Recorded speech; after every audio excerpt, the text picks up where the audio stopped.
आपने 18 अक्टूबर को धरना दिया, 18 अक्टूबर की ताकत, ये पत्र जो लोग कहते हैं कि ये लोग बेवकूफ बना रहे हैं, मैं उनको बार बार कहता हूं एक बार ये पत्र कायदे से पढ़ लें, अगर ना पढ़े लिखे हो तो कोचिंग कर लें कहीं, सभी लोग स्नातक हैं, बीटीसी हैं, और उनके द्वारा इस तरह की बात कही जानी कहीं से भी अच्छी नहीं है। शिक्षा मित्र के हित को ध्यान में रखते हुए काम किया जा रहा है। इसमें साफ साफ उन्होंने लिखा है, सेवा में श्री शिव कुमार शुक्ला, प्रदेश अध्यक्ष उत्तर प्रदेश प्राथमिक शिक्षा मित्र संघ, प्रांतीय कार्यालय B4 दारुसफा, दिनांक इतने, पत्रांक इतने, विषय उत्तर प्रदेश प्राथमिक शिक्षा मित्र संघ के मांग पत्र दिनांक 18/10/2023 के संदर्भ में महोदय कृपया उपर्युक्त विषयक प्रकरण में श्रीमान प्रमुख सचिव बेसिक शिक्षा को संबोधित आपके द्वारा हस्तांतरित पत्र संख्या UP-PSMS/154/2023 दिनांक 18/10/2023 का अवलोकन करने का कष्ट करें। ये निदेशक महोदय ने हमारे प्रदेश अध्यक्ष को पत्र लिखा है, उसमें लिखा है इस संदर्भ में मुझे यह कहने का निर्देश हुआ है, यानी निर्देशक को किसी ने निर्देश किया।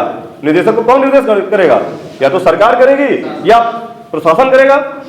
उन्होंने कहा है कि इस संदर्भ में मुझे यह कहने का निर्देश हुआ है कि शीघ्र शासन स्तर से समिति गठित कर विचार विमर्शोपरांत नियमानुसार कार्यवाही की जाएगी। की जाए नहीं, कार्यवाही की जाएगी। आप सबको तो ध्यान दीजिए, IAS लिख रहे हैं तो जो लोग बेवकूफ बना रहे हैं ना, उनके लिए थोड़ा चश्मा लगा के पढ़े। लिखा है कि समिति गठित कर विचार विमर्शोपरांत नियमानुसार कार्यवाही की जाएगी, यानी की जाएगी। अभी हम कहते हैं कि भैया अभी चाय पिलाएंगे, मतलब चाय पिलाएंगे। फिर लिख रहे हैं, अतः आपसे अनुरोध है, हमारे प्रदेश अध्यक्ष जी से निदेशक महोदय अनुरोध कर रहे हैं कि उपर्युक्त स्थिति से अवगत होते हुए कृपया उक्त धरना प्रदर्शन को समाप्त करने का कष्ट करें। इससे ज्यादा कौन सी चिट्ठी आपको चाहिए भाई? क्या 20 फरवरी को ऐसी चिट्ठी आपने जारी कराई थी? वहां पर तो ये कहा गया था माननीय मुख्यमंत्री जी से, माननीय प्रधानमंत्री जी से हम लोग मिलवाएंगे, आपको वार्ता कराएंगे। 10 महीने हो गए हैं, आप 10 बार मिल चुके हैं। क्या शिक्षा मित्र के प्रतिनिधि मंडल को नहीं मिलवा सकते थे? क्योंकि आपको राजनीति करनी थी। हम लोगों ने बीड़ा उठाया है शिक्षा मित्रों की समस्याओं का समाधान कराने के लिए। अगर आप उस समय विभागीय टीटी दे दिए होते तो आज आप अपने विद्यालय में हेडमास्टर होते, कोई रोकने वाला नहीं था। हमारी इंचार्ज अध्यापिका इस समय जो है उर्दू मुअल्लिम से BTC की थी, उसने विभागीय टीटी दी थी, हमारी इंचार्ज अध्यापिका है। तो क्या शिक्षा मित्र नहीं होता? उनसे पहले से काम कर रहा था। समायोजन निरस्त होने के बाद 17,000 का जब आदेश लेकर के आए थे राज प्रताप सिंह, किसने उनको भगाया था? इस तरह के कृत्य करने वाले लोग, जो प्रधानमंत्री जी को काला झंडा दिखाए, ऐसे लोगों का कृत्य करने वाले लोग आज संगठन में सवाल उठा रहे हैं। और मैं तो कहता हूं, भदौरिया जी अच्छी तरह जानते हैं, राजनीति में कोई किसी को दुश्मन नहीं मानता है।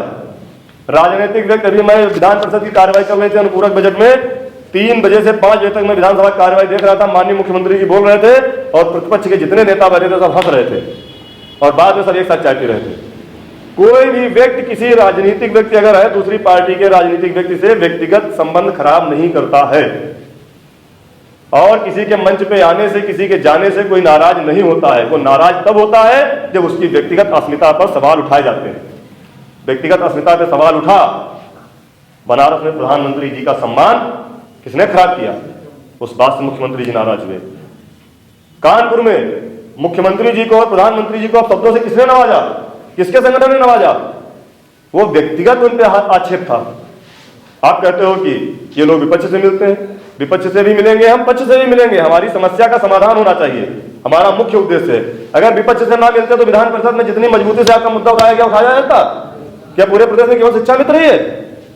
बहुत सारे संगठन है, बहुत सारे कर्मचारी, अनुदेशक है, आंगनबाड़ी है, रसोइया है, आशा बहू है, PRD है, होमगार्ड है, बहुत सारे संविदा कर्मी है। क्या उनका मुद्दा उठाया गया? आपका मुद्दा क्यों उठाया गया? क्योंकि आपके संगठन ने पैरवी की और एक एक चीज उनको बताई। दोपहर में क्वेश्चन का जवाब कुछ और मंत्री जी ने दिया, और जैसे ही क्वेश्चन का जवाब देकर के वो आए अपने कमरे में, हम आदरणीय श्री राम द्विवेदी जी थे और 2 लोग थे, हम लोग जैसे गए, उप मुख्यमंत्री माननीय केशव प्रसाद मौर्य जी से हम लोगों की झड़प हो गई, कस की झड़प हो गई। उसके बाद जब उनको समझाई गई पूरी बात, उन्होंने कहा ठीक है, अभी जब शाम को हो चलेगा सदन तो हम बात करेंगे।